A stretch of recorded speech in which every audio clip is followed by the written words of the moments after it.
12వ వచనం అందరం కలిసి చదువుకున్నాం. 11వ అధ్యాయం 12వ వచనం.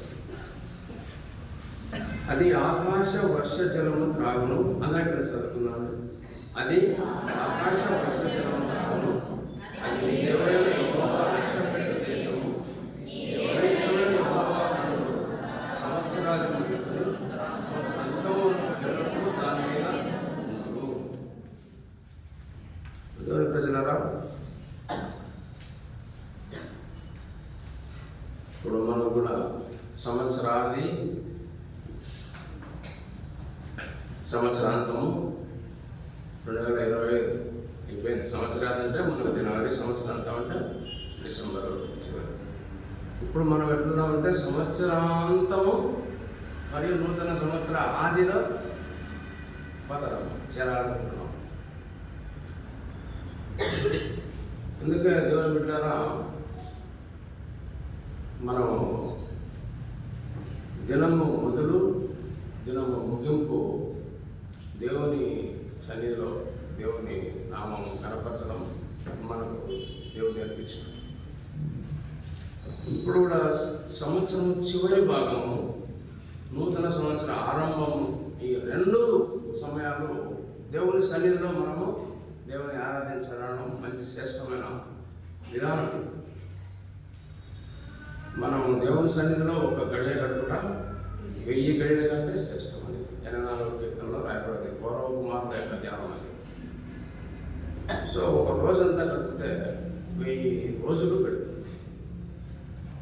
కాబట్టి దేవుని సన్నిధిలో గడుపునట్లు దేవుడు మనను నడిపించినాడు. అయితే ఆ దేశం మీద యెహోవా కన్నులు సంవత్సరాది మొదలుకొని సంవత్సరాంతం, అంటే ఎల్లప్పుడూ దేవుని కన్నులు ఆ దేశం మీద, దేవుని ప్రజలు నివసించే దేశం మీద ఉంటుందని దేవుడు మనం సెలవిస్తూ ఉన్నాడు. ఇంకా దేశం మీద ఉన్నప్పుడు దేశంలో నివసించే దేవుని ప్రజలు ఉందని అర్థం. అంటే దేశం మీద అంటే దేవుని ప్రజల మీద ఆయన కన్నులు ఎప్పుడూ ఉంటాయి. తర్వాత మనకు తెలిసిన కాలమే మొదటి దినవృత్తాంతాల గ్రంథము 16వ అధ్యాయంలో మనకు అందరికీ తెలిసిన భాగమే.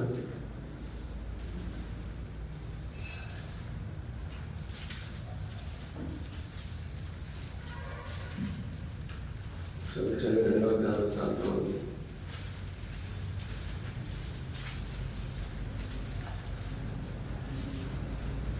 16:9. తన ఎడల యథార్థ హృదయము గల వారిని బలపరచుటకై యెహోవా కనుదృష్టి లోకమందంతటా సంచారం చేయుచున్నది.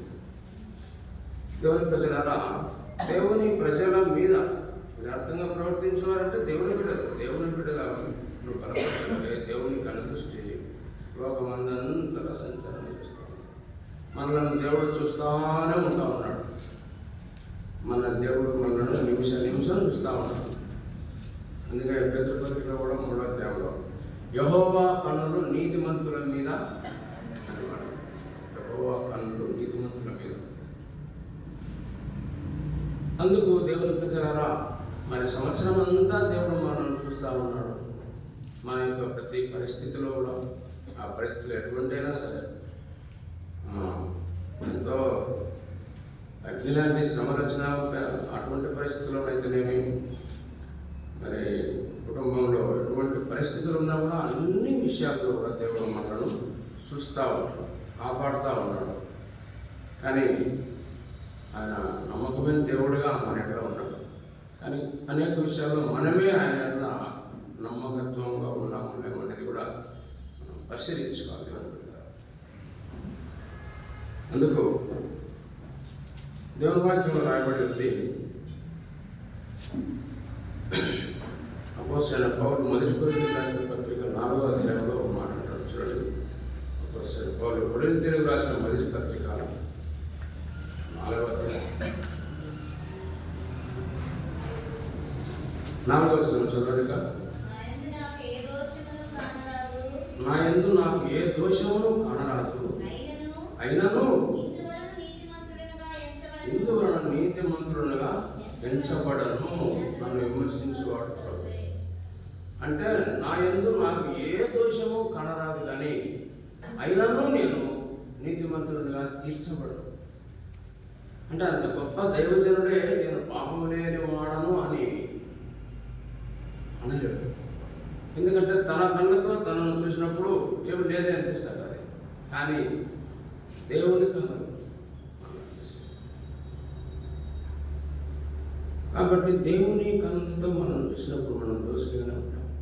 కాబట్టి తప్పకుండా మనం ఆయన ప్రాయపడింది 132 వచనంలో ప్రభువా నీవు దోషములు కనిపెట్ట చూస్తే ఎవ్వరూ నిలవదు, అయినను నీ యందు భయభక్తులు నిలుపునట్లు నీ యందు మాకు క్షమాపణ. అంటే మనం క్షమించమని దేవుని అడిగేది తిరిగి ఆయన యందు భయభక్తులుగా ఉండడానికి, మళ్ళీ మనం రొటీన్ చేయడానికి కాదు. అందుకే ఒప్పుకోవడంలో 2 భాగాలు ఉంటాయి. ఒకటేంటంటే అతిక్రమం దాచిపెట్టుకోవడం ఉద్రుడు, తర్వాత ఏముంది వాటిని ఒప్పుకొని ఒక భాగం విడిచిపెట్టువాడు కానీ. సో దేవుని ప్రజలారా, పౌలు అంటాడు గొప్ప దైవజనుడే నా యందు ఏ దోషము నాకు కనపడకపోయినను ఆయన నీతిమంతులుగా తీర్చాడు. మరోసారి యోగు భక్తుడు కూడా మాట్లాడు చూడండి. యోగు భక్తుడు 9వ అధ్యాయము, యోగు భక్తుడు 9వ అధ్యాయము చదవండి 20వ వచనం. నా వ్యాజ్యము న్యాయమైనను నా మాటలు నా మీద నేరం మోపును, నేను యథార్థవంతుడనైనను దోషి అని ఆయన నన్ను నిరూపించును. చూడండి దేవుని బిడ్డలారా, నేను యథార్థవంతుడనైనను ఆయన నన్ను దోషి అని రుజువుపరుస్తాడు. సో దేవుని బిడ్డలారా, కాబట్టి ఆయన మనకు క్షమాపణ ఉంది. మనం ఆయనతో మన యొక్క బలహీనతలు, మన ఏమైనా కూడా పతనాలు అవన్నీ అన్నీ ఉంచుకొని కొత్త సంవత్సరంలో పాల్గొను. వాటిని ఉదగలు నీకు పాతదైన పులుపుని తీసివేసి క్రొత్త ముద్దగా నవీన స్వభావం ధరించుకొని పండగ ఆచరించండి. మాట కొరింథీయులకు రాసిన పత్రిక 5వ అధ్యాయం చదవండి. కొరింథీయులకు రాసిన పత్రిక 5వ అధ్యాయము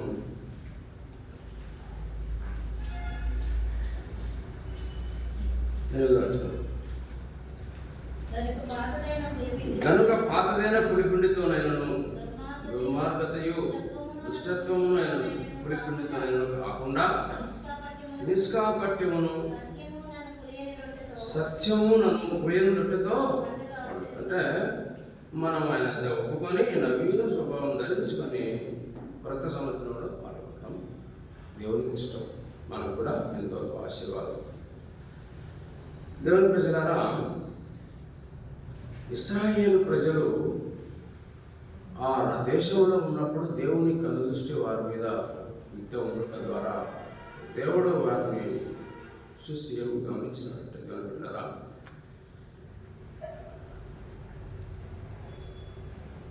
ఆ దేశంలో నీతిమంతుడు ఒక్కడు కూడా లేని విధంగా చూసినాడు.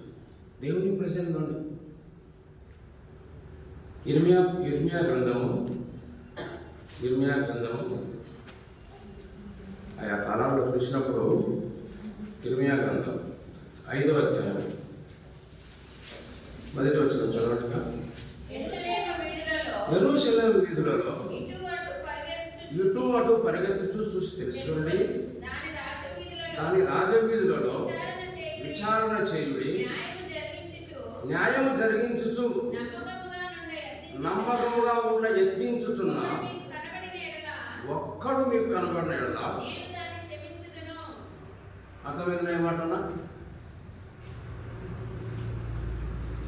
ఇర్మియా ప్రవక్త విలపిస్తా ఉన్నాడు, దేవా నీ ప్రతిష్ఠిత జనము ఇశ్రాయేలీయులు ఈ పరిశుద్ధ పట్టణము ఆ క్రూరుడైన కల్దీలకు అప్పగిస్తా అంటున్నావే అని ఆయన విలపించినప్పుడు, సరే నువ్వు యెరూషలేము వీధులలో ఇటు అటు తిరిగి చూడు, రాజమార్గంలో ఎంక్వైరీ చేయి.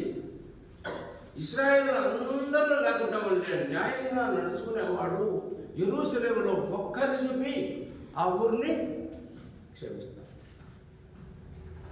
మామూలుగా సొదొమ గొమొర్రాలో ఉన్నప్పుడు అబ్రహాము ఎంతమందిని అడిగినాడుక? లాస్ట్ 10 మంది. సరే అన్నాడు. ఇంకా 5 మందిని ఆయన అడగలేకపోయినాడు. నాకు మంచిది కాదు, 50 నుంచి తగ్గించుకుంటావు, ఆయన దయాన్ని సాధించాడు. అన్య దేశంలో 5 మందిని అడగలేకపోయినాడు. యెరూషలేములో మహారాజు పట్టణము స్వయాన సాక్షాత్తు దేవుడు దిగి వచ్చి ఆడందరికి ప్రత్యక్షమై ఆ పట్టణంలో ఒక్క నిజమే ఇర్మియా, నేను ఆ దేశానికి క్షమిస్తాను. అందుకు దేవుని ప్రజలు దేవుడు ఏర్పరచుకున్న ప్రతిష్ఠితమైన జనము ఇష్టం వచ్చినట్టు బ్రతుకుతా ఉన్నారు. నేను అన్నజనుల గురించి చెప్పడం లేదు అంటున్నాడా దేవుడు. ఇశ్రాయేలీయులలో యెరూషలేము తిరిగయ్యా, ఒక్కరిని చెప్పి ఈయన ఏమంటున్నాడు? యెరూషలేము నెబుకద్నెజరు పంపుతున్నాడు యెరూషలేమును కాల్చిపడి ప్రాకారం అంతా కాల్చిపడి వాళ్ళని చెరపట్టి తీసుకొని మనుషులుగా తీసుకోపో అని చెప్తే ఈయనకు నేను చేస్తా పని అంటే ఆయన బాపోతున్నాడు. నేను ఒకసారి నాకేమనిపించిందంటే, మనం పైకి లేదు కదా, లేదు దేవుడు గ్రామ సర్పంచ్ అయినా దేవుడే అధికారం ఇస్తాడు, అంతే కదా. దేవుడు అధికారం లేకుంటే ఏ నరుడు ఆ కుర్చీలో కూర్చోలేడు. రామపత్రికలో మనకు రాయబడింది 14 అధికారాలన్నీ ఆయన. గ్రామ ప్రెసిడెంట్ మొదలుకొని ముఖ్యమంత్రి అయినా ప్రధానమంత్రి అయినా ఆయన ఇస్తే, ఇప్పుడుండే ప్రధానమంత్రి 3 సార్లు ప్రధానమంత్రిగా ఉంటాడు. అందరినీ బీదలను తర్వాత ప్రజలందరినీ దాదాపుగా కొంచెమైనా సేవ చేసే కాంగ్రెస్ ప్రభుత్వంలో 3 సార్లు ఏ ఒక్కరు లేరు. ఈయన ఎందుకున్నాడు? అధికారాలన్నీ దేవుడే ఇచ్చేది. నేను చెప్తున్నా 100% ఈ 3 సార్లు యేసు ప్రభువే అకౌంట్ పెట్టాడు. ఇది నాకు లేదు. యేసు ప్రభు కాకుండా ఏ ఒక్కరు కూడా గ్రామ సర్పంచ్ కాలేదు బైబిల్ ప్రకారం. అప్పుడు నాకు అనిపించింది, ఎందుకంటే ఆయన సువార్త ఆపుతా ఉన్నాడు, ఇంకా ఎంతో క్రైస్తవ వ్యతిరేక పనులు చేస్తూ ఉన్నాడు. తర్వాత రాజ్యాంగం అనుమతి మాకు అవసరం లేదు, ఇది ఈ దేశమే అనేటువంటిది కూడా స్టేట్మెంట్ చూశారు. గొప్ప ఇంత నిజమైన దేవుని వ్యతిరేకమైన చర్యలు చేస్తా ఉన్నాయని 3 సార్లు పెట్టాడంటే యేసులో పెట్టాడు. ఏంటంటే దేవుని విశ్వాసం వచ్చిన దేవుని ప్రజలు వీధుల్లో ఎట్లాడుతున్నా కూడా, రాజమార్గాల్లో కూర్చున్నా కూడా న్యాయంగా నడుచుకోవడం లేదు. ఇదే ఫార్ములానే కాదు, ఇదే ఫార్ములానే. ఎవరో అతను వ్యతిరేకించి అక్కడ వాళ్ళని చంపుతుంటే మనం నుంచి వాళ్ళని దేవుడు చూసుకుంటాడు, వాళ్ళకు దేవుడు శిక్షిస్తాడు అంటున్నదమే కానీ సెల్ఫ్ ఎంక్వైరీ చేసుకోలే. నా మటుకు నేను చూసుకోలే.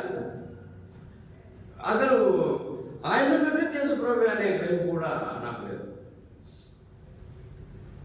ఇదే దేవుని ప్రజల్లో నీతి జరగని వారు ఉన్నప్పుడు, లేకుండా ఉన్నప్పుడు, వాళ్ళు ఇష్టం వచ్చినట్టు తిరుగుతూ ఉన్నప్పుడు, ఎప్పుడైతే నెబుకద్నెజరును పంపినాడో అదే ఫార్ములాని ఇప్పుడు వాడతా ఉన్నాడు. ఒకసారి రాయబడింది, నా జనులు తమకు కాళ్ళకు అడ్డం లేకుండా తిరుగులాడుతూ ఉన్నారు. అక్కడ ఎంత కంపారిజన్ చూడండి. ఎక్కడంటే అది ఇర్మియా గ్రంథము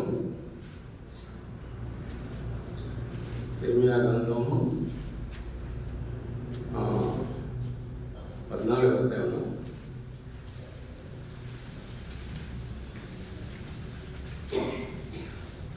10వ వచనం చదవండి.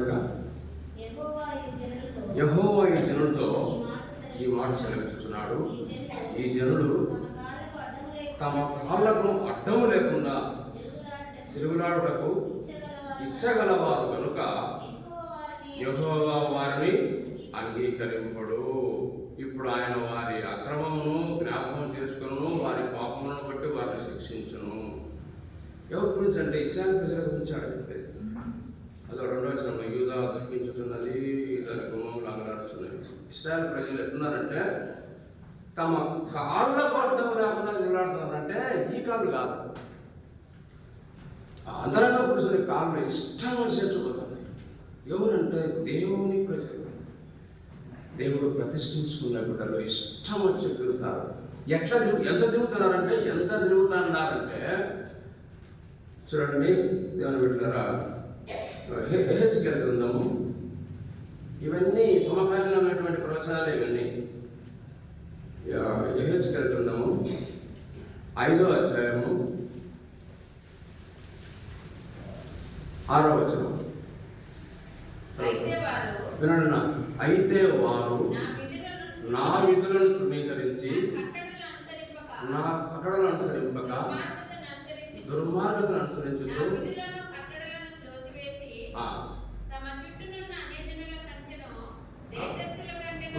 తమ చుట్టూ ఉన్న అన్యజనుల కంటేను దేశస్తుల కంటేను అర్థమైందా ఈ మాట? నేను గట్టి చెప్తున్నా అని ఏదో నేను మీ బుద్ధి చెప్పడం లే, మీ అందరికంటే ఆత్మీయంగా ఎంతోబడిలా దేవుడు మనతో మాట్లాడుతూ ఉన్నాడు. ఇశ్రాయేలు ప్రజలు ఎట్లా తయారైనారంటే వారు దేవుని ఆజ్ఞలను కట్టడలను విడిచిపెట్టి తమ చుట్టూ ఉండే అన్ని జనులు నడిచేంత న్యాయంగా కూడా నడచలేదట.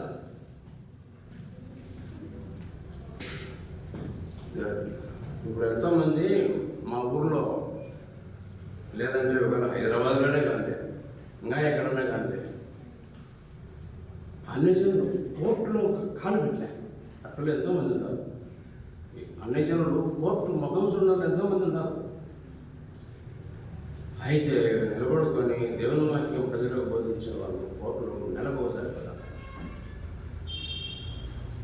అంటే తమ చుట్టూ ఉన్నటువంటి అన్ని జనులు నడిచేంత న్యాయంగా కూడా మీరు అనుసరించక దుర్మార్గులయ్యేది. ఎవరి గురించి అంటే దేవుని ప్రజల గురించి. అందుకు దేవుడు నెబ్బుకట్టే నా సేవకుడు నెబ్బుకట్టేది వస్తాను. ఇప్పుడు అదే జరుగుతుంది. ఎవరు వారి దగ్గర కూడా న్యాయం లేదు. ఏం చేసినాము, ఏం సెల్ఫ్ ఎంక్వైరీ లేదు. ఇంకా పైపెచ్చి ఉందంటే ఆయనను ఎంక్వైరీ చేస్తున్నా, ఈయనను ఎంక్వైరీ చేస్తున్నా, ఆయన నన్ను చేస్తున్నాడు. స్వపరీక్ష చేసుకోవడం లేవు. ఆయన జీవితాన్ని నేను పరీక్షిస్తున్నా.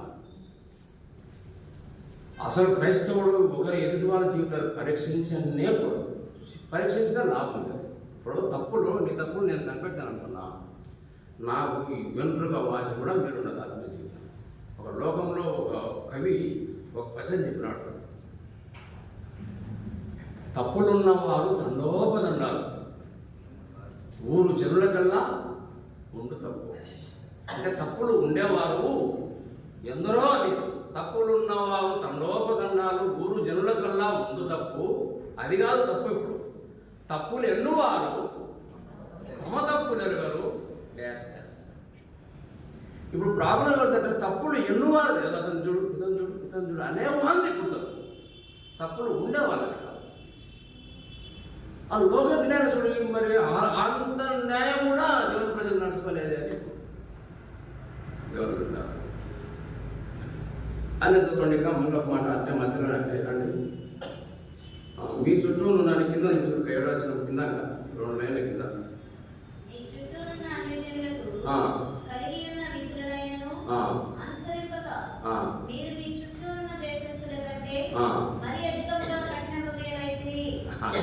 దారుణం.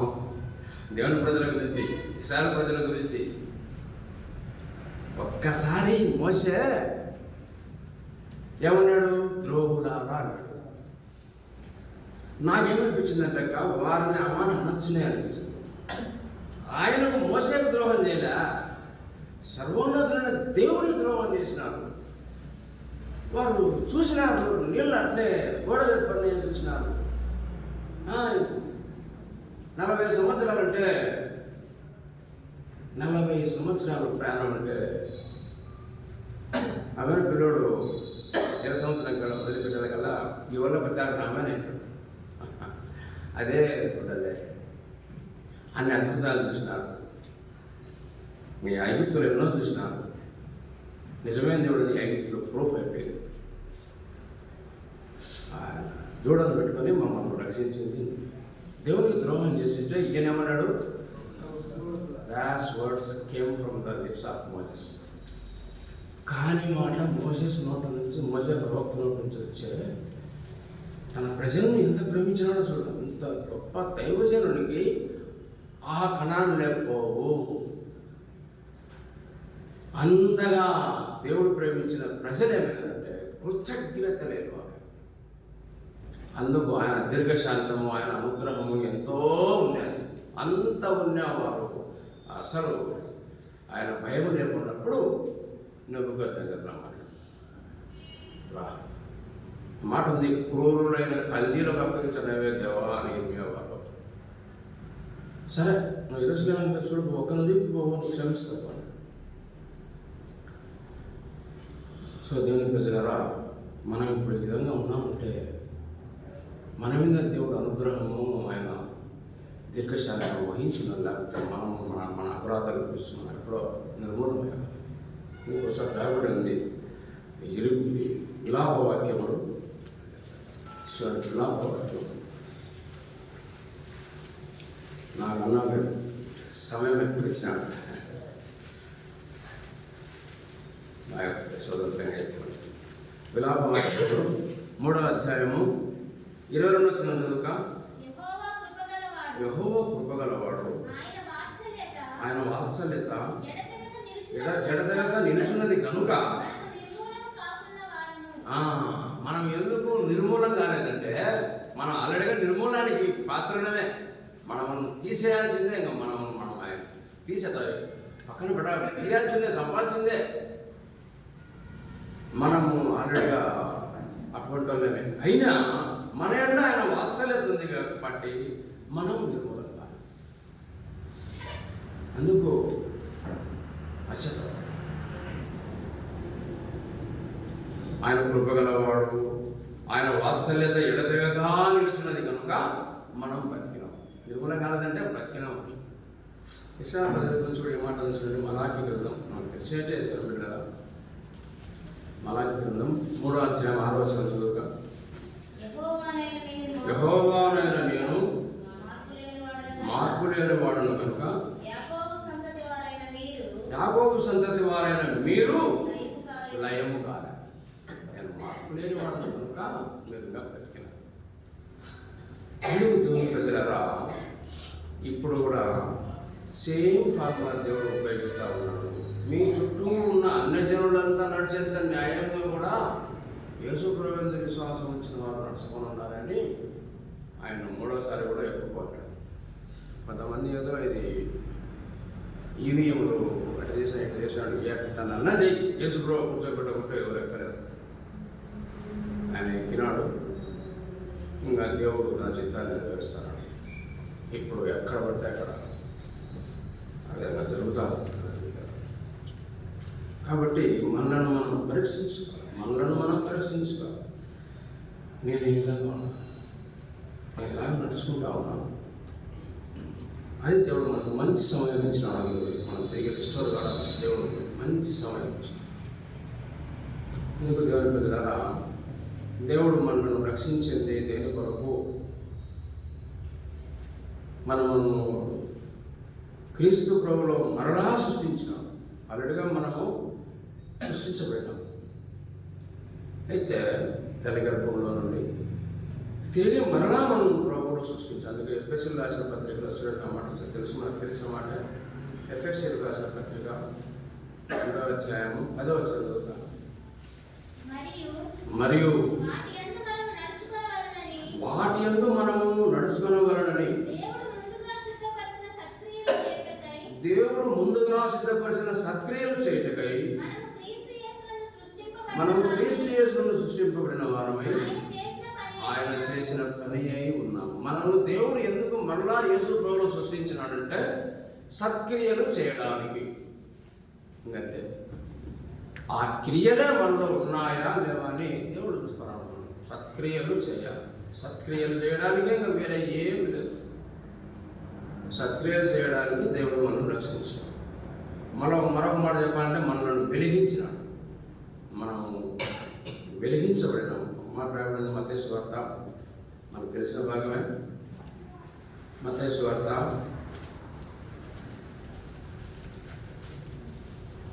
5వ అధ్యాయం చదవండి. మీరు లోకమునకు వెలుగు 14 వచ్చిన మీరు లోకమునకు వెలుగై ఉన్నారు. ఎవరు? క్రైస్తవులు. లోకమునకు వెలుగు. క్రైస్తవులు లోకమునకు వెలుగు, ఇతరులు కాదు. క్రైస్తవులు లోకమునకు వెలుగు. గాంధీ తాత ఆయన కమిట్మెంట్ చూస్తే చాలా ఆశ్చర్యంగా.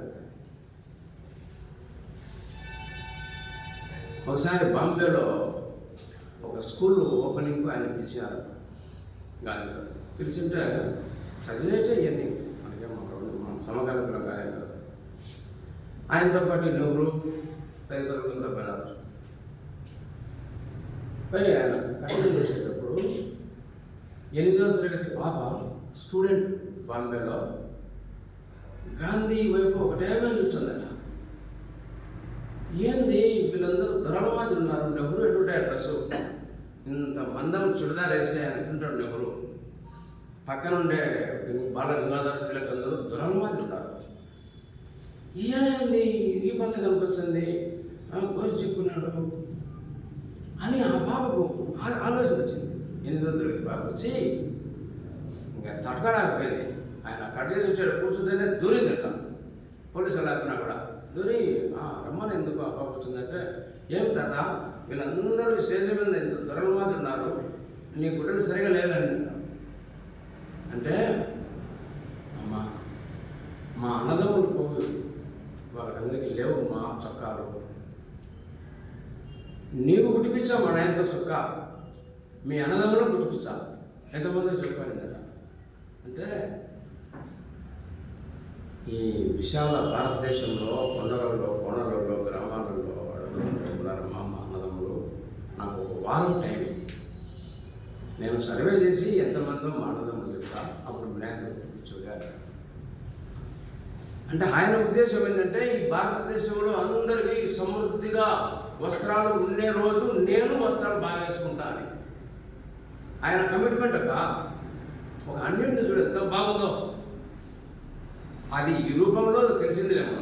ఆయన ఉద్దేశం ఏంటంటే, ఈ భారతదేశంలో అందరికీ వస్త్రాలు సమృద్ధిగా ఉన్న రోజు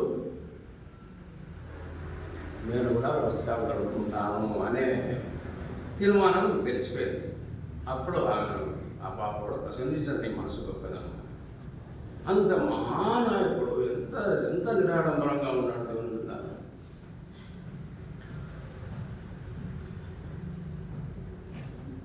కాబట్టి దేవుని ప్రజలారా, అది క్రైస్తవులు నచ్చిందండి. క్రైస్తవులకు ఉంది. యేసు ప్రభు ఎంత నిరాడంబరంగా ఉన్నాడు. 12 మంది శిష్యులు, యేసు ప్రభు 13 మంది. అందులో ఒక ఆయన లేడు, ఇక్కడ ఒప్పందాన్ని కొన్నాడు. కాబట్టి 11 మంది శిష్యులు, యేసు ప్రభు ఆ కృష్ణమైన చోట. ఇందులో కూడా 50 మంది వచ్చినారు. ఇక్కడ ఒప్పందం తీసుకొని కర్తలు తీసుకొని దూరం నుంచి చూసినారు. ఎవరో నాయకుడు కనుక్కోలేక వెనక్కి విన్నారు. మళ్ళీ ఆయన దగ్గర అయ్యా మేము కనుక్కోలేకున్నాం, మేము అందరూ ఒకటే మాదిరి ఉన్నాయి, అందరూ కూడా వారికి గుడ్డలు ఉన్నాయి, అందరూ కూడా వారికి గడ్డారు ఉన్నాయి అంటే, అప్పుడు సరే నేను మీకన్నా ముందు ముద్దు పెట్టుకుంటాను. ఎవరినో ఆయనే ఆయన. ఇక్కడ మనం నేర్చుకోవాల్సింది ఏంటంటే, యేసు ప్రభు యొక్క నిరాడంబరత ఎంతో చూడండి. ఆయన నాయకుడు కదా, ఆయన వస్త్రాలు ఇతరుల కన్నా స్పెషల్గా లేవు.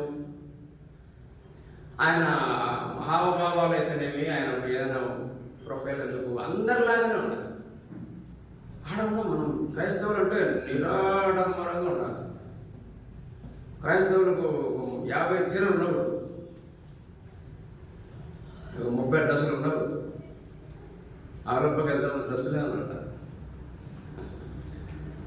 వెలుగు, let your light shine before men. నీ వెలుగు మనుషుల మధ్య నీ వెలుగు ప్రకాశించు. అది ఎక్కడ చూడండిగా మత్తయి సువార్త 5వ అధ్యాయము 16వ వచనం చదవండి. మనుషులు మీ సక్రియలను చూసి పరలోకమందున మీ తండ్రిని మహిమపరచునట్లు వారి ఎదుట మీ వెలుగు ప్రకాశింపనీయుడి. వెలుగంటే ఏంటని ఇప్పుడు ఇది ఈ వెలుగుంది క్రైస్తవునిగా వెలుగు ఉండాలంటా. మీకు నేను వెలుగుచ్చిన కదా వెలుగు లోకంలోని, ఆ వెలుగు కాదు. రాయబడింది ఆ వెలుగు యొక్క అర్థం ఉంది, సత్క్రియలనే వెలుగు. సత్క్రియలనే వెలుగు, మీ వెలుగు అక్కడ చూపండి. మా మందిరంలో సంఘటన దగ్గర ఉన్నాడు, ఆయన పేరు సామె. ఆయన 63 ఏళ్ళు ఉంటాయి. ఆయన మిగతా క్లాస్మేట్స్, డిగ్రీ దాకా క్లాస్మేట్స్. తర్వాత ఆయన బిడ్డను నా కొడుకు వచ్చారు, ఒకే ఊరు ఉన్నారు. ఆయన 12:30కో 1 గంటకో జమ్మలోడు పోయాడు. చాలా ఆత్మీయుడు, ఆయన దగ్గర ఎన్నో నేర్చుకున్నాను. జమ్మలోడుకు పోతాడు ఎలా సరుకుల కోసం. మా జమ్మడు పక్కన పల్లె ఒకటి పోయినప్పుడు ఆ రోడ్డు మధ్యలో ఉండే డివైడర్ మీద ఒక ఆయన ఏదో అట్లా ముసలాయన పడిపోయినాడంట. సరిగా గుడ్డలు లేవు, ముసలాయన పడిపోయినాడు. ఆయన ఎవరు పట్టించుకోలే. అది చూసినాడు, ఎవరు ఆయన పట్టించుకోలేదు అనుకున్నాడు. సరే అని చెప్పి ఇంటికి వచ్చినాడు, పండుకున్నాడు. మందిరానికి పోయినాము, 9 అయింది రాత్రి. ఇంటికి పోయినాడు. ఇంటికి పోయినాక ఆయన కొంచెం తిన్నాడు, ఇట్లా పండుకున్నాడు. బాగా మంచి ఉలన్ రగ్గు కప్పుకొని పండుకున్నాడు. దచ్చగా పండుకుంటానే మనస్సు చెప్తుంది, నువ్వేమో ఇంత దచ్చగా పండుకున్నావే, మధ్యాహ్నం ఆయన చూసినాడు, నువ్వు క్రైస్తవులు అంటానే తీసినాడు. నాకు ఫోన్ చేసినాడు. ఫోన్ చేసింటే ఆయన ఈ విషయం చెప్పలేదు. ఏం చేద్దాం అంటే ఇప్పుడే అన్నం తింటున్నాం మామ, అన్నం తినే వ్యక్తి డిస్టర్బ్ చేయకూడదు అని ఇంట్లో డబ్బులు తీసుకొని ఒక్కడే పడ్డాడు. ఆయన దగ్గర పోయి 2 డబ్బులు తీసుకుని 2 తీసుకురాక ఆయన బాగా కప్పి మళ్ళీ అక్కడక్కడ తిరిగి కప్పి తెచ్చుకోవాలి. ఆయన ఎట్లా ఉందంటే సొంతం వాళ్ళ పెద్దనాయనో వాళ్ళ ఎవరో మామో ఆడ ఉండేంత రెస్పాండ్ అయ్యారు. ఒకవేళ ఆయన అడిగిన కప్పకుంటే ఈయనకు రాత్రి అంతా నిద్ర పెట్టేటట్టు లేదు. క్రైస్తవుని మన సాక్షిగా సత్క్రియం అదే వెలుగట్టే వెలుగు మన దగ్గర ఉన్నాయి. నేను లేదని చెప్పాను, కానీ మనం ఈ సంవత్సరంలో ఎలాంటి వెలుగు వెలిగినాము, మన వెలుగు ఎలా ఉంది. మనుష్యులు మీ సత్క్రియలను చూసి పరలోకమందున తండ్రిని మహిమపరచుటకు వారి ఎదుట మీ వెలుగు ప్రకాశింపదు. So that they may see your good works and give glory to father అని వాళ్ళు మీ మంచి పనులు చూసి దేవుని కొనియాలి. ఇలా దేవుడు నాకు దేవుడు కావాలని రావాలి, అది వెలుగు. అందుకే దేవుని బిడ్డలారా, అసలు ఇది ఎఫెసీయులకు రాసిన పత్రికలో మనం ఆరాధన ఎక్కడ చూద్దాం చూడండి. ఎఫెసీయులకు రాసిన పత్రిక, ఇంకా అప్పుడు ఇశ్రాయేల్ ప్రజలది ఆత్మీయ స్థితిని బట్టి ఉంది, మనది ఇప్పుడు మనకు ప్రజెంట్ కాబట్టి దేవుడు మనల్ని కొడతా ఉన్నాడు. ఎఫెసీయులకు రాసిన పత్రిక 5వ అధ్యాయము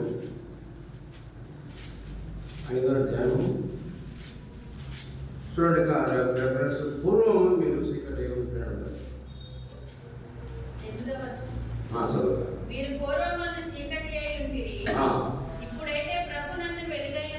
చాలు, పూర్వం మందు చీకటి, మనం ఇప్పుడైతే చీకటి కాదు, ఇప్పుడు మనం వెలుగై ఉన్నాం కాబట్టి ఖచ్చితంగా వెలుగాలి. ఆ వెలుగు అర్థం ఏంటంటే మంచి పనులు, సత్క్రియలు, వెలుగు వెలుగు వెలుగు. అందుకే ఒకసారి రాయబడింది వెలుగు తాత్పర్యం దేవుడు ఇచ్చినాడు. 1 యోహాను పత్రిక, చాలా చోట్ల ఉన్నది వెలుగంటే ఎంతో. 1 యోహాను పత్రిక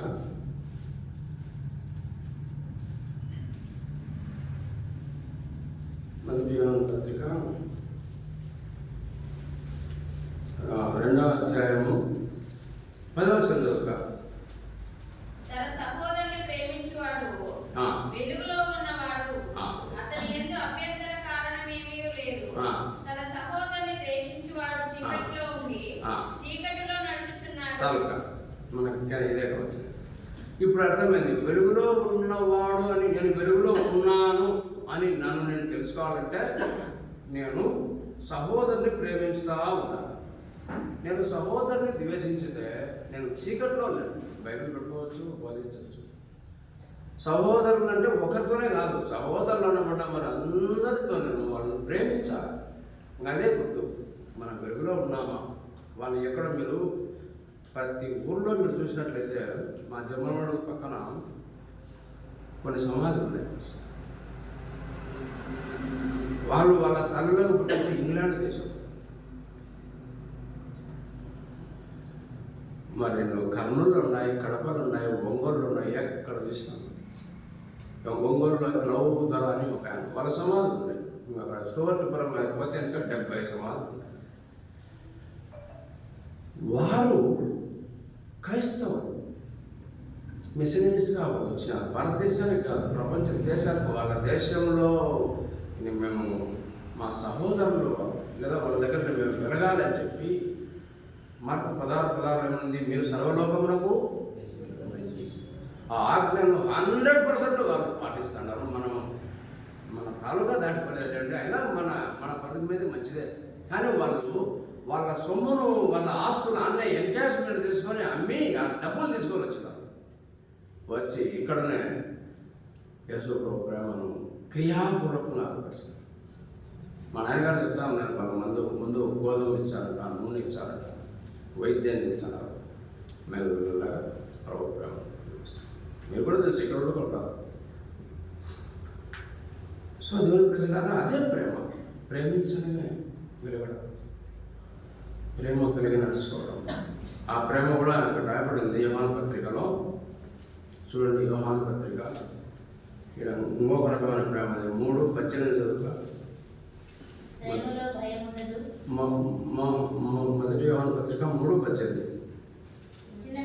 చిన్నపిల్లలారా, మాటతోను నాలుకతోనూ కాక క్రియతోను సత్యముతోను. అర్థమైందన్నా ఈ మాట తాత్పర్యం? మాటతో కూడా ప్రేమించేది ఉంది. సో మీ ప్రేమ మాటతో కాక, దానికి ఎగ్జాంపుల్ ఏంటంటే, ఏమన్నా ఎక్కడిపోయినా అన్ని చెట్లు పట్టుకొని, అయ్యో ధర్మం చెట్టు ఉంది, ధర్మ విశ్వాసమే, ఆయన విశ్వాసం నేను విశ్వాసే, ధర్మం చెట్టు ఉంది కదా, నా ఎవరితో 500 ఇప్పించుకొని హాస్పిటల్కి పో అన్నాను అనుకోండి. మాటతో ప్రేమించు. జ్వరం వస్తుంది కదన్నా అని చెప్పి ఇక్కడి నుంచే 500 ఇచ్చే క్రియతో నిజంగా సహోదరుని ప్రేమించదే వెలుగు. ఆ ప్రేమలో మనకుంది. మాటతో కాక క్రియతో ప్రేమించు. Let your love should be with action, not with tongue, నాలుగుతో కాదు. నీ ప్రేమ క్రియతో ఉండాలి. నువ్వు అస్సలు నోరు ఎత్తనే కూడదు, ఆ ప్రేమ జరిగిపోయింది. అది ఇప్పుడు దేవుడు. అలాంటి ప్రేమ దేవుడు మనం కలిగి ఉన్నట్లు మనం వెలిగించి దేవుడు లోపల పెట్టాడు. మనం వెలుగమైంది. అందుకే ఒకసారి రాయబడింది లూకాసు వార్త 11వ అధ్యాయము. దేవుడు చూడండి, లూకాసు వార్త.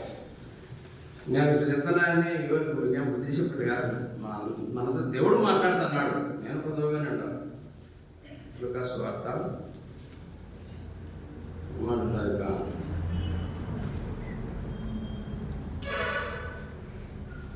అధ్యాయము.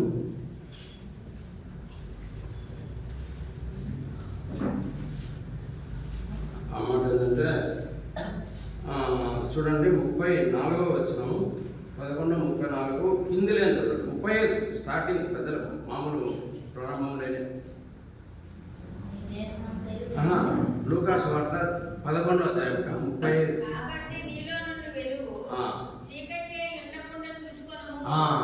నీలో ఉండు వెలుగు చీకటి ఉండకుండా నువ్వే చూసుకోవాలి. చీకటి అంటే ఏముంది? వాళ్ళని ద్వేషించడం. ద్వేషిస్తానే చీకటి అంటే కాన్షియస్ లేదు మనకు. మన కాన్షియస్నెస్ ఉండాలి. నేను చీకటి నేను వెలుగుతా ఉన్నానా, వెలుగు లేకుండా ఉన్నానా?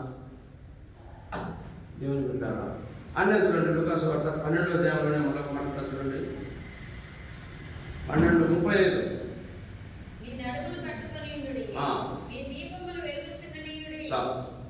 మీ దీపములు వెలుగుచుండనీయుడి.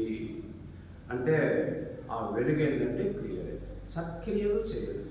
సత్క్రియలు బైబిల్ అంతా చూసినారంటే బైబిల్ మామూలుగా 10 ఆజ్ఞలు ఇచ్చినాడు ఇశ్రాయేలు ప్రజలు. దేవుడు యేసు ప్రభు కాలంలో 10ని 2 ఆజ్ఞలు చేసినాడు. ఈ 2 ఆజ్ఞలు ధర్మశాస్త్రం అంతటికి ప్రవక్తలకును ఆధారం. ఏది? పూర్ణ హృదయంతో దేవుని ప్రేమించడము 1. నెంబర్ 2 వచ్చేసి నిన్ను వల్ల నీ పొరుగు అని ప్రేమించడం. 10ని 2 చేసినాడు. 2 చేసినా దాంట్లో 10 ఉన్నాయి. కానీ అపోస్తుల కాలంలోకి వచ్చేసరికి ఆ రెండింటిని కూడా ఒకటే చేసినాడు, దేవుడు చేసినాడు. గలతీయులకు రాసిన పత్రికలో కష్టం అంట. గలతీయులకు రాసిన పత్రిక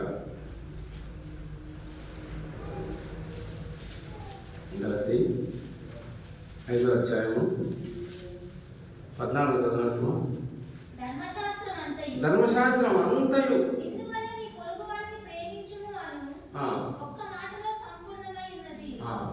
ఇంకా ఒక్క మాటే మనం నెరవేర్చాల్సింది, ఆ ఒక్క మాటే.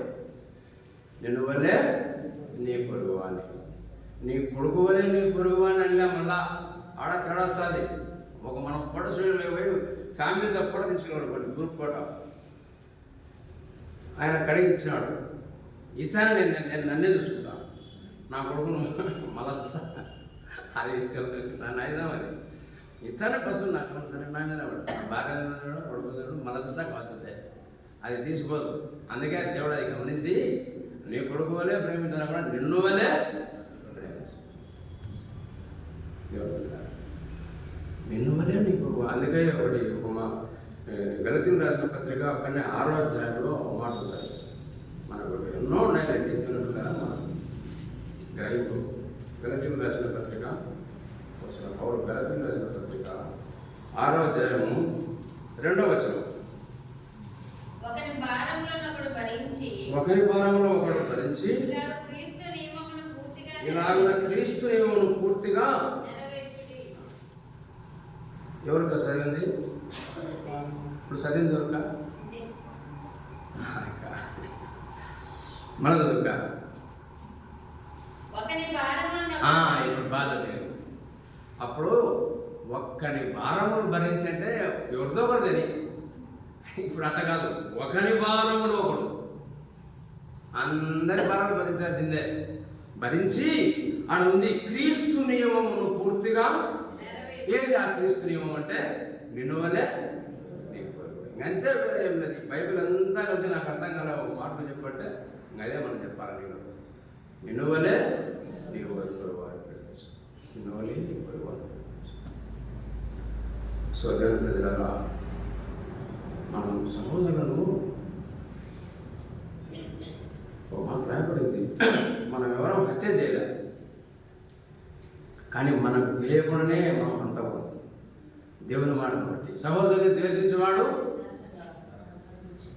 చూడండి, ఏ పాపానికి మనము నమోదైనమో. పూర్వము నరహంతకుడు కావాలంటే ఒక నరుని సంపాల, కానీ ఇప్పుడు సహోదరుని ద్వేషించువాడు నరహంతకుడని దేవుని వాక్యం చెప్తుంది. ఈ వాక్యానికి ఎంతో విశ్వాస్యత ఉంది. ఈ విశ్వాస్యత తరతరములు నిలిచేది. ఆకాశం భూమి గతించిపోతాయి, కానీ ఇందులో సత్యం మనకు తెలియదు. ఇప్పుడు ఎంతమంది నరహంతకుడు దేవసేవకుడు, ఒక ఆయన పడదు. ఎంతమంది సంఘపెద్దలు నరహంతకులు ఉన్నారో, ఎంతమంది విశ్వాసులు నరహంతకులు ఉన్నారో. ఈ ఫార్ములా నేను అప్లై చేసుకుంటే ఓయమ్మ, నేను 4-5 హత్యలకు నేను నమ్మలేదు, 10 హత్యలకు. అంత సున్నితమైనది దేవుని బిడ్డలారా, మనం పాటించాలి.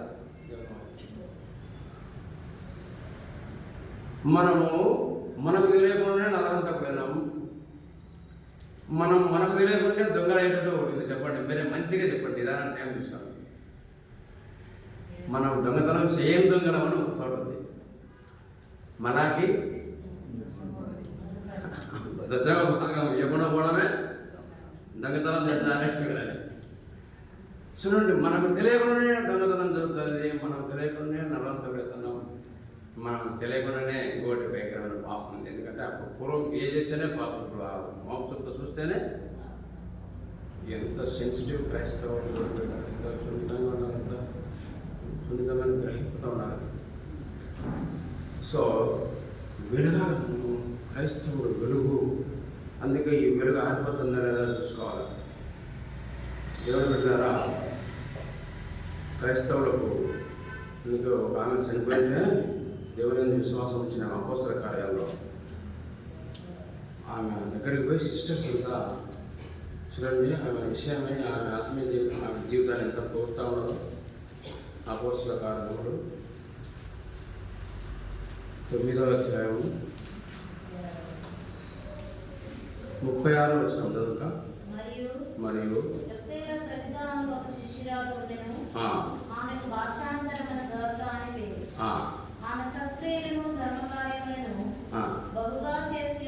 చూడండి ఇక్కడ సత్క్రియలను చేసి ఉండెను అనిందా, బహుగా చేసి ఉండేను అని. ఇటు ఎంత మంచి మాట ఏనా. సత్క్రియలు ఏం చేసిందట, బహుగా చేసి ఉన్నాడు. సత్క్రియలు బహుగా చేసి ఉండనని ఆమె గురించి చెప్తున్నారు. నేను చచ్చిపోయినా అనుకున్నాను, రేపు నా దగ్గరకు విశ్వాసం చుట్టుకుంటారు, నన్ను అన్నికి నా దగ్గర ఏముంది బ్యాక్గ్రౌండ్ అక్క. కాబట్టి సత్క్రియలే వెలుగు, సత్క్రియలే వెలుగు, వేరే ఏం లేదు. ఒక చోట ఏమన్నా తెలుసా బైబిల్లో, సత్క్రియలు వెలుగని కాదు, ధనం అనింది. క్రైస్తవుల ధనం పేరు ఏం పేరంటే సత్క్రియలు అనా. అంటే తిమోతి పత్రిక చూడండి, తిమోతి పత్రిక 6వ అధ్యాయము 18, 19 కలిసి ఉన్నాయి. అంటే పరలోక రాజ్యం సంపాదించుకున్న నిమిత్తము మంచి పునాది తమ కొరకు వేసుకొనొచ్చు మీరు చేయువారు సత్క్రియలు అను ధనము గలవారు, కనుక ఔదార్యము గలవారును తమ ధనంలో ఇతరులకు పాలించేవారు ఉండవలని వారికి. మన క్రైస్తవుల ధనం పేరు ఏం పేరని, 500 నోట్లు కాదు, బంగారు కాదు. క్రైస్తవుల ధనం పేరు ఏం పేరంటే, మన Christian treasure, name of Christian treasure is good works. సత్క్రియలు అనే ధనం, సత్క్రియలు అనేది మన ధనం పేరు అది. కొంతమంది క్రైస్తవుల దేవుడు వేరే దేవుడు ఉన్నాడు చూడండి. నేను ఇట్లా ప్యాసివ్ స్టైల్లో చెప్తా, యాక్టివ్ వాయిస్లో చెప్తే మీకు కూడా అర్థమవుతుంది. నేను ప్యాసివ్ వాయిస్లో చెప్తాను కాబట్టి వెరైటీగా ఉంటుంది. చూడండి, క్రైస్తవుల దేవుడు మోసడు దేవుడు, వేరే దేవుడు ఉన్నాడు. చెప్పండి కా, ఫిలిప్పీయుల రాసిన పత్రికలో ఉన్నాడు ఆ దేవుడు.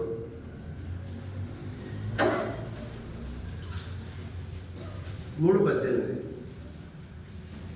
లేదా 3:19 చదవండి. చాలు ఏనా ఇక్కడ ఎంత చేస్తాం మనం. ఇప్పుడు లెక్క అడుగుతాడు దేవుడు. నేను కాదు మొబైల్ దేవుడు పెట్టుకున్నా కానీ అడుగుతాడు. నేను ఎప్పుడు పెట్టుకున్నా దేవా అంటాం. నువ్వు ఆడపోయి స్టార్ హోటల్లో ఏమేమి తింటాడు, నెలకి ఎన్నిసార్లు తింటాడు, నీకు తెల్దా ఆ వాళ్ళప్పకి ఎంతమంది అనాథలు ఉండేది. అన్నం తింది వదిలే ఊరికి ఒక ఆయన సేవకుడు. ఆకలిందంటే అన్నం తీసుకోవచ్చు అన్న అడుగుంటే ఇప్పుడు అన్ని ఆ ఊళ్ళో ఒక గదవ దగ్గర స్వార్థకు వాళ్ళు పరిచయకు వాళ్ళే ఆక్సిజన్ చేయాలని ఆకలి తలమటిస్తా నడుచుకుంటా పోయేటప్పుడు ఒక రేగి చెట్టు ఉంది, నాకు తెలిసి రేగి చెట్టు ఉందని చెప్పి ఆ రేగి కాయలు పుట్టుకొని అది తినిపోయినాడు. ఇంట్లో కూడా బియ్యంతో ఆయన మా దగ్గర సేవకుడు. ఆడిపోయిన తర్వాత అన్న దగ్గర ప్రార్థన చేసి ఆయన చూడండి దేవుని యొక్క ఎటుంటుందో ఆయన యొక్క కమ్యూనికేషన్. ఆయన బియ్యం అడిగి తీసుకెట్టుకుని అన్నకి ఇవ్వాలి. దేవుడు జరుపుతాడు. దేవుడు క్రైస్తవుల దేవుడు దేవుడు తెలియని దేవుడు అంటే మనం కడపేది. నేను ఒకసారి ఏం చేసిన అంటే, ఒక పిల్లోడు 12 అవుతుంది, మధ్యాహ్నం 12:30 అవుతుంటే ఏమైనా పిల్లోడు హాస్టల్ డ్రెస్ వేసుకున్నాడు, గవర్నమెంట్ హాస్టల్కి ఉన్నాడు. ట్యాబ్ ఓపెన్ చేసి ఒక 2 నిమిషాలు తాగినాడు. బాగా అన్నం టైం అది, లంచ్ టైం. నేను నాకు అంతసేపు చూసిన 12 అయిపోయాడు అని నా బతికది. నేను ఇంతప్పుడే మా అమ్మ చనిపోయింది. మా నాయన ఒకసారి అన్నం ఇంట్లో ఉన్నప్పుడు నేను 6 లీటర్ కడుపున నీళ్ళు అయిపోతాను అని నాకు అర్థం కాబట్టి చూసిన. తాగినాక పక్కకు పిలిచి నాన్న భోజనం టైమే సేపు నీళ్ళు తాగుతుందంటే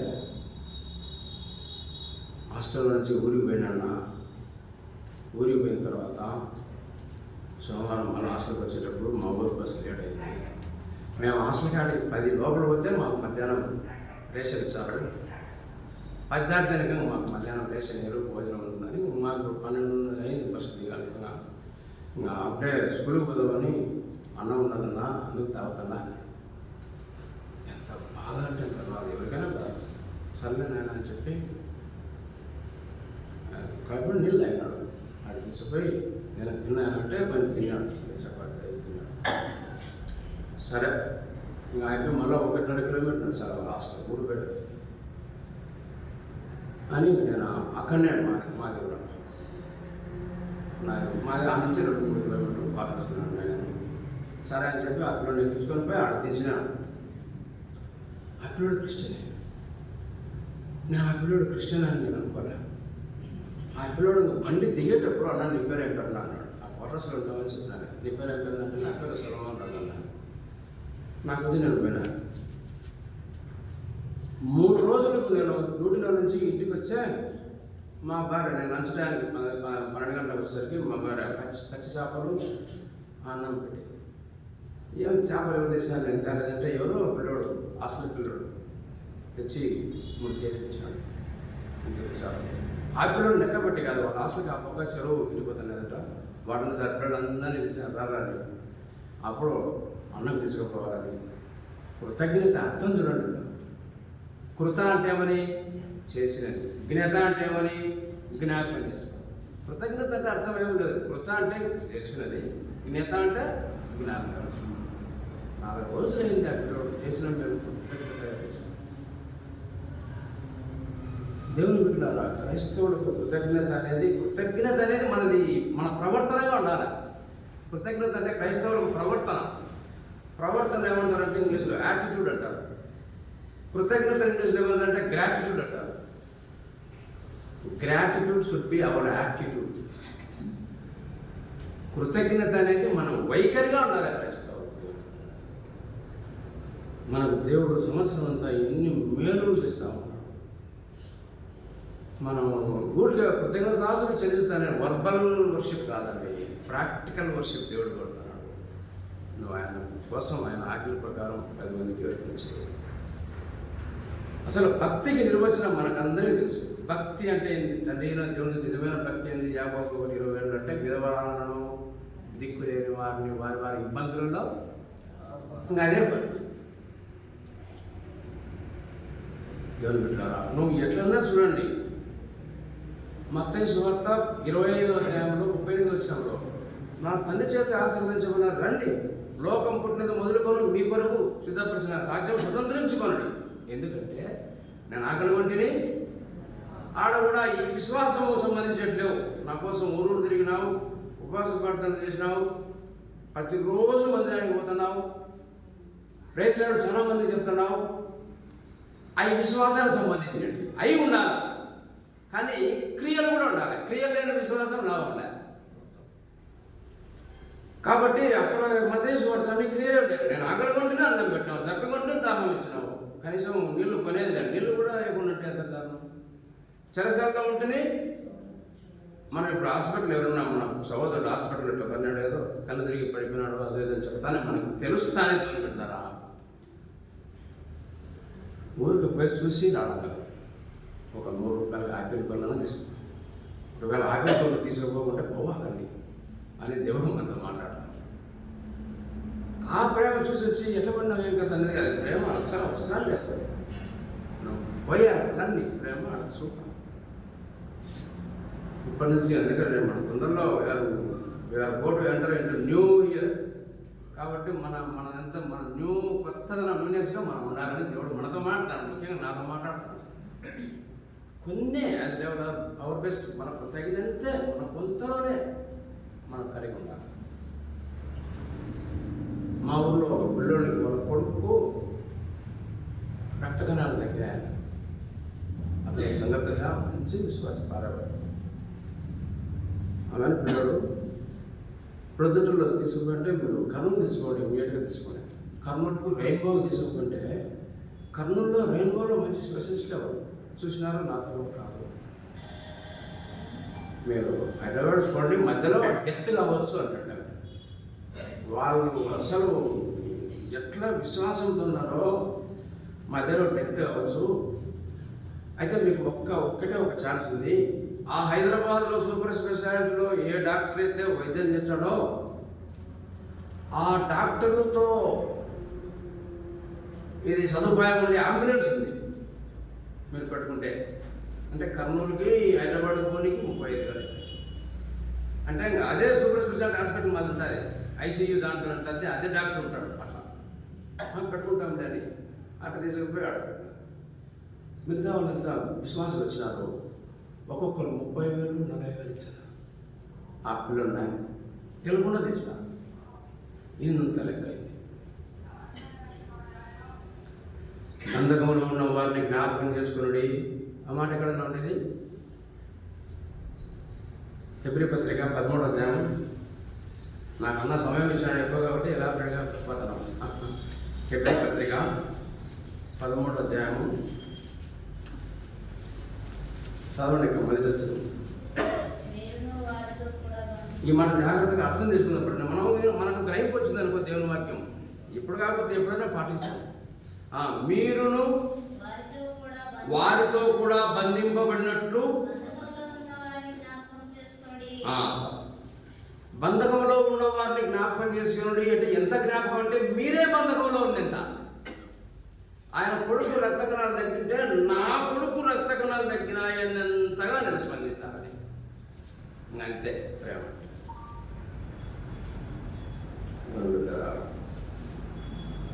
ఉంది అబ్రహాం గురించి రాయబడింది పై వచ్చిన. అబ్రహాము ఆయన బాగా విడగా కూర్చున్నాడు. ఎండలో వేరే వాళ్ళు 3 పోతున్నారు. ఈయన వాళ్ళ దగ్గరికి వాళ్ళ సొంతం అన్నగా పోయినంత పోయినాడు. అన్న అయ్యలారా ఈ ఎండకు ఎట్లా పోతున్నారు మీరు రండి, ఇక్కడ కూర్చోండి, విశ్రాంతి తీసుకోండి, కొంచెం తినిపోదులేండి అని పోయి వాళ్ళని పిలుచుకొని వచ్చి మంచి బాగా మటన్ చేసి. అయితే వాళ్ళకు దేవదూతలని తెలుసు, దేవుళ్ళకు సంబంధించిన తెలుసు, ఏం తెలుసు. అంటే అంత హృదయం స్వచ్ఛంగా ఉంది. అంటే బంధకాల్లో ఉన్న వారిని జ్ఞాపకం చేసుకుని మీరే బంధకాల్లో ఉన్నంతనే ఆ మాటలో పైన అబ్రాహాము ఎందుకు ఉందంటే ఆయన ఆ నియమం పాటించినాడు. ఎండకు పోతుంటే ఆయన ఎండకు పోయినట్టుంది, లేదా వాళ్ళ అన్న ఎండకు పోయినట్టుంది. వాళ్ళని పోనీలే, రండి కూర్చోండి.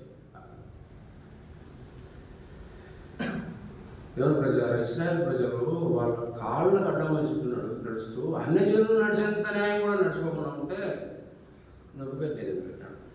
ఇప్పుడు క్రైస్తవులు ఎక్కడ చూసినా కూడా మనలో దాదాపు దగ్గర ఉండడం ఉంటాను లేదని, కానీ ఎక్కువ ఈ విశ్వాసానికి సంబంధించిన ఉన్నాయి. కానీ క్రియలు అయితే కనలేము.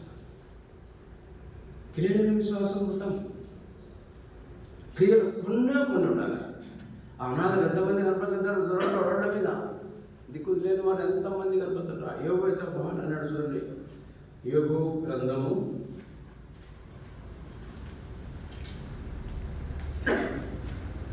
21వ అధ్యాయము. యోగు గ్రంథము 21వ అధ్యాయము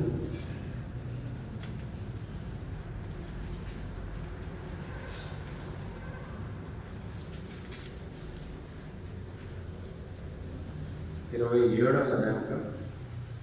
యోగు గ్రంథము 27వ అధ్యాయం 29వ అధ్యాయం.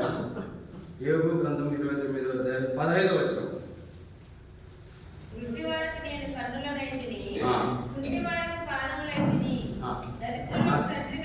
చాలా కయ్యి చదివినారు ఎప్పుడన్నా మనం చదివింటాం. అయితే ఎట్లా చదివింటామని ఇలా ఈ కళ్ళతో చదివింటాం. వినండి కాదు, మీరు వినండి. ఇక మనం ఈ మాటలు అయితే చదివింటాము, ఈ కళ్ళతో చదివింటాం. ఈ కళ్ళతో చదివితే అర్థం కాదు, దొరుకుతాం. ఆడ ముత్యాలు బంగారు ఉన్నాయి కూడా తొక్కుంటాం. మనం చదవాల్సింది అన్న ప్రార్థన చేసినాడు, మనం చదవాల్సింది లోపల ఉండే కళ్ళు. అప్పుడు దాన్ని అర్థం దావీదు గారు ప్రార్థన చేసినాడు చూడండి, 19:18. Open my eyes that I may see wonderful things in your law. దేవా, నీ ధర్మశాస్త్రంలోని ఆశ్చర్యకర సంగతులు చూసినట్లు నా కన్నులు తెరువు. ఈ కన్ను కాదు, ఐస్ ఆఫ్ అండర్స్టాండింగ్. గుడ్డి వారికి నేను కన్నుడైతిని. ఒక ఆయన గుడ్డే అంటున్నా, ఆయన నడువులాడుతున్నాడు బస్ స్టాండ్లో. ఆయన సుఖంగా బస్ స్టాండ్లో పెట్టామనుకో, ఆ పూట ఆయన కన్నులు ఎవరని తీసుకుపోయారు. గుడ్డివారికి నేను కన్నులైతిని, కుంటివారికి నేను పాదములు పెట్టే ఆయన భుజంలో పెట్టుకొని ఈయన ఉన్నాడు. అప్పుడప్పుడన్నా విషయాన్ని కింద చూసే దరిద్రులకు నాకు 3 కొడుకులు. నాకు నిజంగా దేవుడు 3 కొడుకులు ఇచ్చినాడు, 3. కానీ నేను సంవత్సరం అంతా నేను 3కే తండ్రిగా ఉండకూడదని, నెలకు ఒకసారన్నా వేరే వాళ్ళకు కూడా తండ్రిగా ఉండాలి. అన్నమాట అనాథిపోతారు. నెలకు ఒక్కసారి 2 నెలలకు ఒకసారన్నా ఒక్క పిల్లని నా కొడుకు చూసుకున్నట్టు అవద్దు. తెలిసిపోయి కదా, ఒక జత గొడవలు పట్టించే మంచి తిండి పెడితే దేవుడు సంతోషపడతారు. ఈరోజు వేరే వాళ్ళకు కూడా తండ్రిగా ఉన్నాడు. మీ పిల్లలకి 360,000 తల్లిగా ఉంటే వాళ్ళు కూడా అంటారు, వాళ్ళకు మనకన్నా బాగున్నాడు. పిల్లలను బాగా తినిపిస్తున్నారు. ఏం ప్రయత్నం. అన్ని జనులు వాళ్ళకుండే పిల్లల కోసం వాళ్ళు త్యాగం చేస్తున్నారు. అట్లా ఉండకూడదు క్రైస్తవుడు అంటే. నీకు పుట్టిన దేవుడు ఇచ్చిన 3 4 ఇచ్చిన 2 ఇచ్చినారు కదా, కానీ 2 నెలలకు ఒకసారైనా ఆ తల్లిదండ్రులకి ఒక్కరోజు తల్లిగా ఉంది. నేను జర్మనీ స్కాలర్షిప్తో చదువుకున్నాను. నాకు డబ్బులు అయితే 10th క్లాస్ వరకే, మళ్ళీ ఇంటరు నేను డిగ్రీ పక్కన చదివాను. మా నాయన అడిగినాడు, అయ్యా చదివి నేను వాళ్ళ జర్మనీ వాళ్ళు అదే చదివించామన్నాను. కానీ అక్కడ మాకు ఉన్నటువంటి ఆయన అడిగిన చైర్మన్ చేసిన అంటే నాకు భయాన్ని సార్కో ఏమైనా వేరే వాళ్ళు కూడా పేదలు ఎంతమంది కానీ జర్మనీ స్కాలర్షిప్ ఏంటంటే వాళ్ళు మాకు స్పాన్సర్ పేరెంట్స్ అంటారు. వాళ్ళు మాకు పేరెంట్సే కానీ స్పాన్సర్ పేరెంట్స్. మమ్మల్ని ఇదో నా కొడుకు నెలకు 3,000 కానీ జర్మనీ నుంచి వేస్తుంటే ఆ డబ్బులతో చదువు. ఒకసారి నాకు పుట్టినరోజు ఒక వీనికి గుడలు వచ్చింది జర్మనీ నుంచి. దాన్ని KNH అని కూడా అంటారు. జర్మనీ బరుడు వీసలని అట్లా దొరుకుతున్నాయి. వాళ్ళు క్రైస్తవులు, వాళ్ళ పిల్లలకే వాళ్ళు పేరెంట్స్ కాదు, అప్పుడప్పుడు ఇతరులకు కూడా పేరెంట్స్.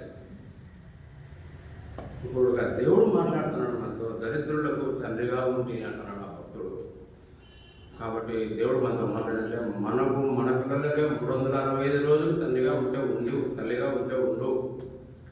ఆ 365 రోజుల్లో 150 రోజులకు ఒక్కరికైనా తల్లిగా. Good works let your light shine before men. అక్కడ నీ వెలుగు ప్రకాశం.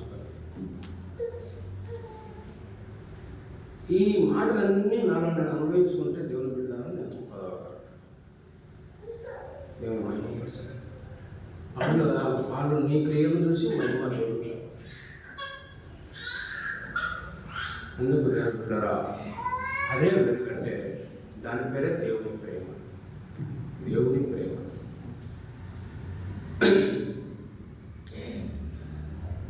అందుకు వెలుగయ్యమై వెలుగు వెలుగు వెలుగు వెలుగు దేవుడు మనతో మాట్లాడుతూ ఉన్నాడు. మనం తీసుకున్నాం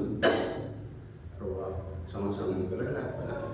అందుకే ఆ భక్తులు ఎవరో మంచి సగం ప్రార్థిస్తున్నాడు, వెలిగించింది మా పిల్లలో వెలుగైన ఓ మా ప్రభువా, 10 చోట్ల మేము వెలుగా ఉన్నామయ్యా.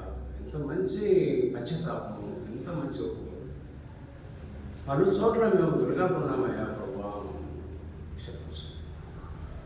అందుకే దూరపడ్డారా మన పరిధిలోనే మీకు అంత ఆశ్చర్యం ఇవ్వండి లేదు, మన పరిధిలోనే మనం ఆ క్రియలు చేసుకుంటే వాహు క్రైస్తవం వాహు పెరుగుతా ఉంటాం.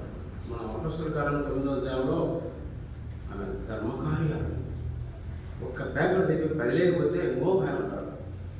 ఆయన బహుదాన ధర్మములు చేసేవాడు. ఆయన పేరు పేరునా చూడండి, ఆ పేజీలో ఉంటాడు చూడండి, బహుధర్మాలు చాలా ధర్మాలు. సో ఇవన్నీ మన క్రైస్తవులు మనం చేయాలి. నేను ఎంతో కొద్దిగా ఉన్నాను అంటే దేవుడు మనందరితో మాట్లాడుతూ ఉన్నాడు. అవి మనం ఏదో అవన్నీ విడిచిపెట్టి ఏదో ఆయన తప్పు చేసినాడు, వీళ్ళు తప్పు చేసినాడు, వాళ్ళు చేసినాడు, వాళ్ళతో మనకేం పని? వాళ్ళు ఎలా చేసి వాళ్ళ క్రియలు వాళ్ళు తర్వాత మన క్రియలు మనం తర్వాత. చూడ ఎంత సెన్సిటివ్ క్రైస్తవులు ఉన్నారు. పాటల్లోనూ అబద్ధం అని ఎంత ఉంది. సింగింగ్ లైర్స్, పాటల అబద్ధం. నేను భయపడనంటే భయపడకుండా ఉంటాను. ఋతు నయోమి నా వెంబడి రావద్దు, నన్ను వెంబడించద్దు అని నన్ను బతిమాలవద్దు. నీ దేవుడే నీ జనమే. అక్కడ ఎట్టుందంటే పరిస్థితి, వాళ్ళ అమ్మ, నాయన, పెదనాయన, పెద్దమ్మ, అన్న, వదిన అందరూ అని ఉంటారు. ఈమె వృద్ధాప్యం ఉంది, మరో విధవరాలు. ఇంకా నన్ను ఏం పోషించదనుకోలేదు. మా అమ్మ మా నాయన రాకుండా ఉంటా కానీ మా అత్త రాకుండా ఉంటా కదా రాత్రి కూడా నేను ఫాలో అయ్యాను. ఇప్పుడు ఉదాహరణకు ఎవరైనా ఒక క్రైస్తవ విశ్వాసి కూతురును వేరే ఊరికి ఇచ్చింటది.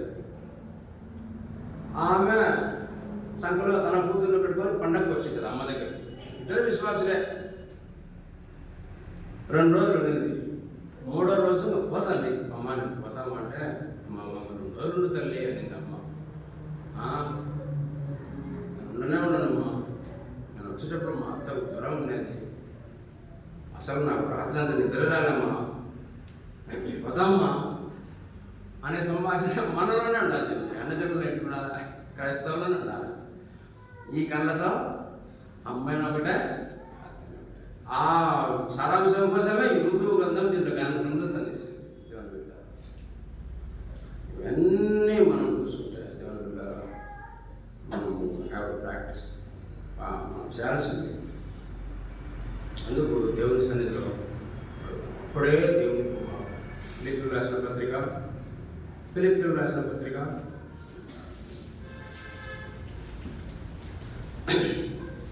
3వ అధ్యాయము చదవండి. ఇక్కడ మాట ఉంటుంది 15వ వచనంలో. వినండి మా జాగ్రత్త. కాబట్టి క్షమించండి, 2:16 అట్టి జనము మధ్యను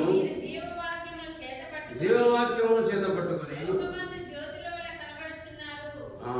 లోకమందు జ్యోతుల వల్లే కనబడుతున్నారు. ఎవరు? క్రైస్తవులు జ్యోతుల వల్లే కనబడుతూ ఉన్నారు. ఇందులో ఒక మాట ఉంటుంది, తారే జమీన్ పర్ అని. తార అంటే నక్షత్రం, తారే అంటే నక్షత్రాలు అని. జమీన్ అంటే భూమి మీద నక్షత్రాలు ఎవరంటే క్రైస్తవులు. అందుకు మీరు లోకమందు జ్యోతుల వల్లే కనబడుతున్నారు. అట్టి జనం మధ్య ఎవరైనా వారు వక్రజనం ఉన్నారు, వాళ్ళ దగ్గర మీరు ఎట్టున్నారంటే మూర్ఖమైన వక్రజనం మధ్య you are the twinkling stars. మీరు ప్రకాశించే జ్యోతులు. కాబట్టి మనం చూసుకుంటే వాక్యం అయితే చెప్తాంది, మీకన్నా అన్ని జనులే మేలే. అన్ని జనులు నడుచుకోలేదు, న్యాయంగా కూడా నడుచుకోలేదు. నేను పొద్దు విజయవాడ దిగిన ఉదయం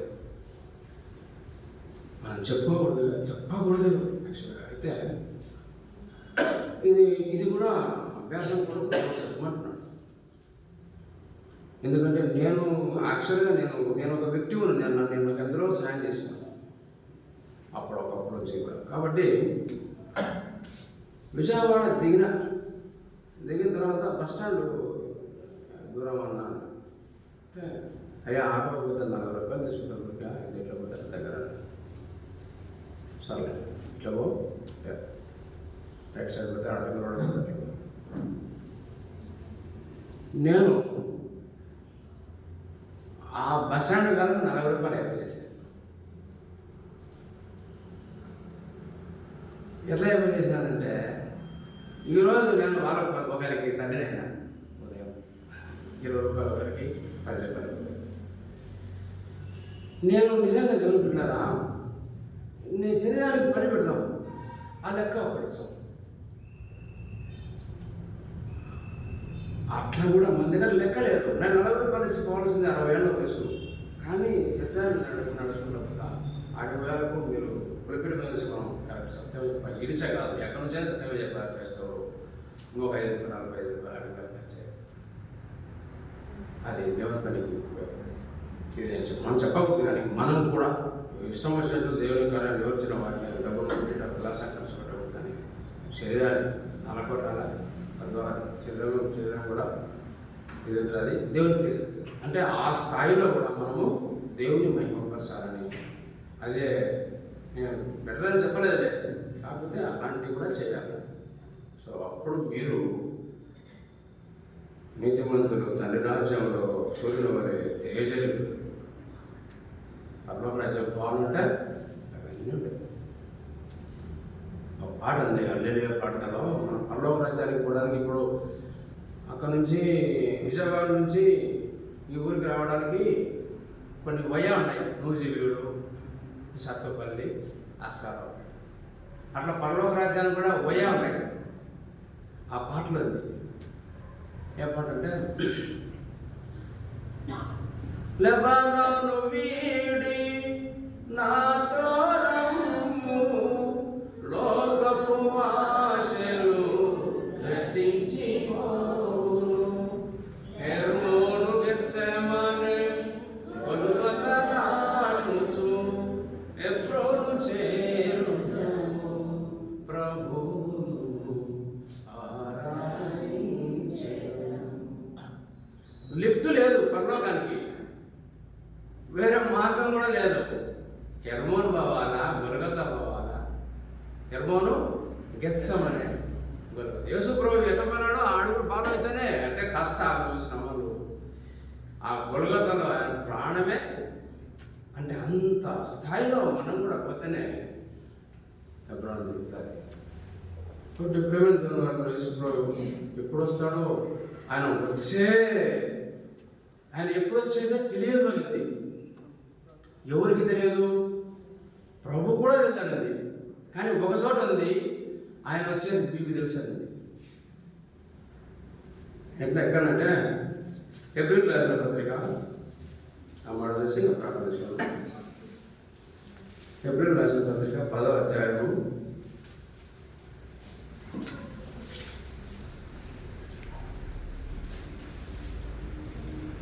25వ వచనంలో చదవండి. 24 కలిసి కొందరు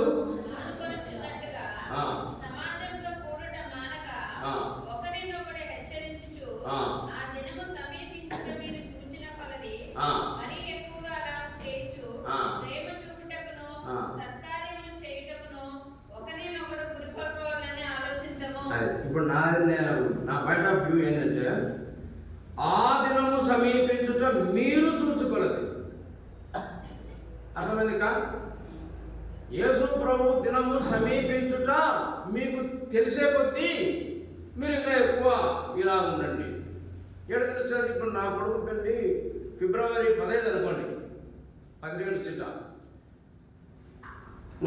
ఫిబ్రవరి 1వ తేదీ అంత యాక్టివ్ కొట్టా, 2వ తేదీ 3వ తేదీ ఇంకా అంత యాక్టివ్ కొట్టా. ఒక్కోసారి అవి చూసుకుంటాం. ఇంకా 11వ తేదీ పెళ్ళి అయితే ఇంకా 10వ తేదీ ఏం కొరతలు లేకుండా నేను పెట్టుకుంటా. ఎందుకో నాకు తెలుసు 11వ తేదీని నెల ఉందే, అది సమీపిస్తుంది. కాబట్టి ఇక్కడ ఆ దినము సమీపించడం మీరు చూసుకోవాలి. మనం ఎక్కడ చూసాము? అక్కడ చూసి తెలుదండి, మనకు తెలుసు. ఎందుకంటే ఆ డేట్ తిరగకపోయినా ఆ పరిస్థితుల గురించి అభిప్రాయం. తండ్రికి కుమారుడు తల్లి అక్క కోడలు అవి లేవు అక్కడ ఊళ్ళో. అవి ఉన్నప్పుడు నేను వచ్చాను. దీనిలను బట్టి ఆ పరిస్థితులను బట్టి అమ్మ వచ్చింది దినం. పిల్లలు ఇప్పుడు ఒకవేళ దేవదేవుడు చెప్తున్నాడు, ఏమైనా పిల్లప్పుడు పిల్లలు తల్లిదండ్రులకు తన్నపెట్ట వాడు పైకాడికి పోతాడు, ఇక్కడ పోతాడు, అక్కడ పోతాడు, మంచం కింద పోతాడు. అదే పిల్లడు యవనస్తులైనాక తల్లిదండ్రులకు కొండనొప్పి పెట్టాడు. పిల్లప్పుడేమో తల్లిదండ్రులకు తలనొప్పి, వాడు ఊసాడు అన్నాక తల్లిదండ్రులకు ఏ నొప్పి? పలసత్వం ఎక్కితే వాడు ఇంటికి ఎప్పుడు వస్తాడో ఎప్పుడు పోతాడో. ఇప్పుడు నొప్పి మారింది, గుండెగానికి వచ్చింది. ఈ మధ్య మీరు చూసారు కదా యూట్యూబ్లో, ఆన్లైన్ ఆటో తెలియదు. వాడు నాకు కావాల్సిందే బుల్లెట్ ఎన్ఫీల్డ్ కావాలి, రాయల్ ఎన్ఫీల్డ్ కావాలి. ఏదైనా ₹1,00,000 కొనుక్కుంటే ప్రధాని తను ఏడిపించే 2-4 లక్షలు అప్పు తీసుకొచ్చి తెచ్చినాడు రాయల్ ఎన్ఫీల్డ్. 4వ రోజు యాక్సిడెంట్ చేసి తెచ్చినాడు. ఎవరు తల్లి మాట వినడం లేదు, తల్లి మాట ఎవరు వినడం లేదు. 6 రోజులలో నేను తెచ్చాను. తర్వాత ఏంటంటే ఇక్కడ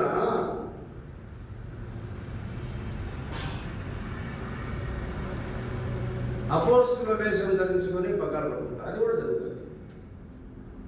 అది కూడా ఆయన వచ్చేటప్పుడు అతి పరిశుద్ధ స్థలం మీదకి హేయమైన వస్తువు వచ్చి కూర్చుంటుంది. అది ఎక్కడ చూసినా ఇప్పుడు అంతా అనిపిస్తుంది.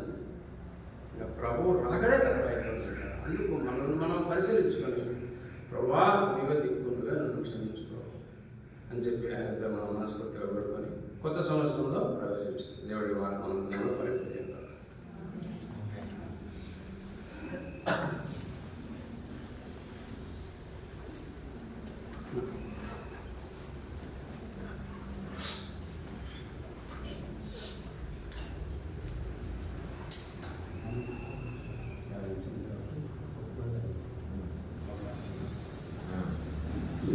సమయంలో మనందరూ కూడా లేచి నిలబడదాం. కాబట్టి నిద్రమత్తు పోయేందుకు ఇంకెవరైనా అత్యవసర పరిస్థితి ఉన్నవారు ఇప్పుడు కిందకి వెళ్ళి పాట అయిపోయే లోపల రావాలి. పాట అయిపోయిన తర్వాత మనం కూడా వాక్య వెలుగులో మన హృదయాలను కూడా పరిశీలన చేసుకునే వారమై ఒప్పుకోలు ప్రార్థన చేస్తాం.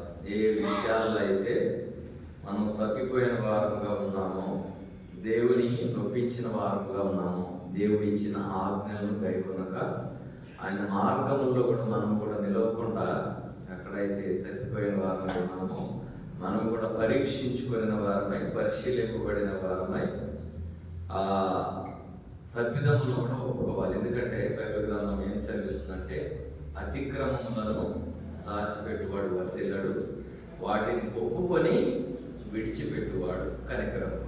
కాబట్టి అతిక్రమాలను కూడా దాచిపెట్టకుండా మనం ఏం చేయాలంటే ఒప్పుకోవాలి. ఒప్పుకోవటం గొప్పతనం కాదు, కానీ ఒప్పుకొనేది ఈ 2025 సంవత్సరంలోనే వదిలేయాలి. వదిలేసిన తర్వాత మళ్ళీ 26లో పట్టుకొని మళ్ళీ దాన్ని పాటిస్తే మళ్ళీ అతిక్రమం చేసినట్టే. కాబట్టి మనం కూడా ఆ విధంగా ఉండకూడదని, మనం కూడా ఎందుకు ఇంకా సజీవులంగా ఉన్నామంటే మన యొక్క నీతి, మన యొక్క భక్తి, మన యొక్క గొప్పతనం బట్టి మనం ఈ దినాన్న సజీవులంగా లేము. చెప్పిపోయిన వారం ఆదివారమే చెప్పారు. ఎందుకు సజీవులంగా ఉన్నామంట? మనం ఇంకా దేవునికి ఇష్టలంగా లేము, ఇంకా నిందారహితులుగా లేము, దేవునికి ఇష్టలంగా మనము జీవించలేని వారంగా ఉన్నాం. సంపూర్ణతలోనికి రాలేదు, పరిపక్వతలోనికి మనం ఇంకా రాలేదు. కాబట్టి అందుకనే మనం కూడా నశించి నరకానికి పాల్గొనడం దేవునికి ఇష్టం లేక ఇంకా మనల్ని కూడా సజీవులుగా ఉంచడానికి, దేవుని కొరకు ఫలించడానికి, సత్క్రియలు చేయటానికి, వెలుగుగా ఈ లోకంలో వెలగటానికి దేవుడు మనల్ని ఇంకా లోకంలో వచ్చాడు. కాబట్టి దేవుని యొక్క కృపను బట్టి, ఆయన యొక్క వాత్సల్యతను బట్టి మనం కూడా ఈ దినాన్ని ఇక్కడ చేరి వచ్చాం. ఎందరికో లేని గొప్ప భాగ్యాన్ని దేవుడు మనకి ఇచ్చి ఉన్నాడు. కాబట్టి మనం కూడా లేచి సమయంలో ఒక పాట పాడుకుందాం. ఆ సమయంలో బయటకు వెళ్ళి వచ్చేవారు రాగలరు. తర్వాత మనకు ఒప్పుకోలు ప్రార్థన. ఏ పాట? పాడతారు.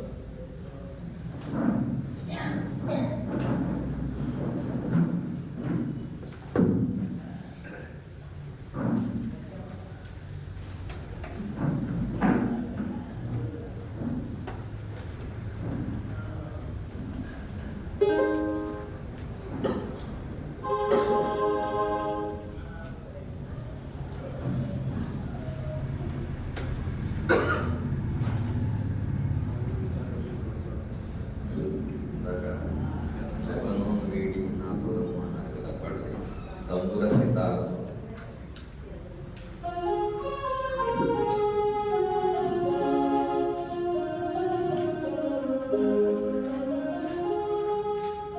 పాట సంఖ్య 193.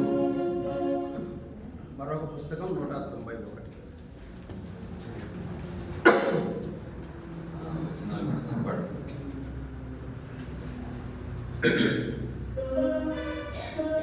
రెండవ వచనము 6వ వచనం పడుతున్నాం. రెండవ వచనము 4, 6 మార్చాలి.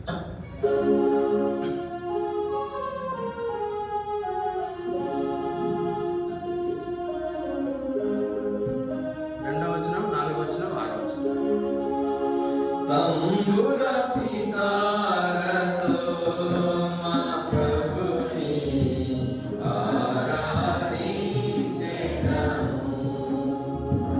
తంబుర సితారతో మా ప్రభుని ఆరాధించెదము. తన నివాసముగా మము సృష్టించిన, తన నివాసముగా మము సృష్టించిన నారుని పొగడెదము. స్తుతి గానము చేసెదము. నారుని పొగడెదము. స్తుతి గానము చేసెదము. తంబుర సితారతో మా ప్రభుని ఆరాధించెదము. పాపము నుండి చీకటి నుండి ఆశ్చర్యకరమగు వెలుగులో నడిపి, పాపము నుండి చీకటి నుండి ఆశ్చర్యకరమగు వెలుగులో నడిపి, తన ఆలయముగా చేసిన ప్రభువు, తన ఆలయముగా చేసిన ప్రభువు, స్తుతి మహిమ ఘనత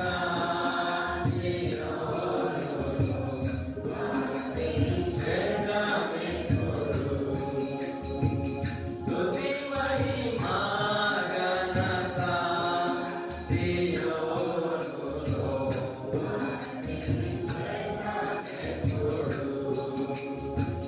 తంబుర సితారతో మా ప్రభుని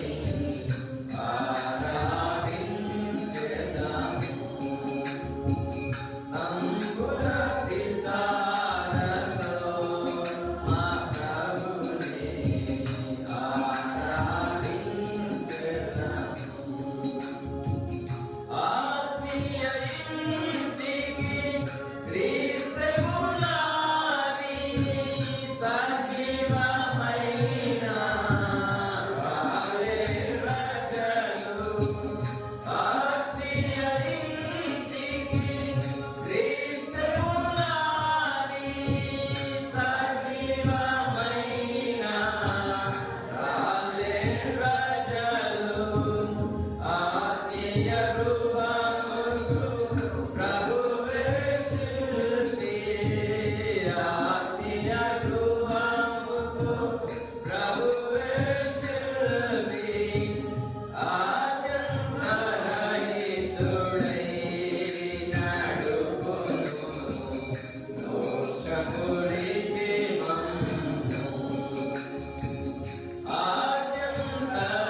ఆద్యంతరహితుడై నడుపును మోక్షపురికి మమ్ము. తంబుర సితారతో మా ప్రభుని ఆరాధించెదము. తంబుర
గౌరవ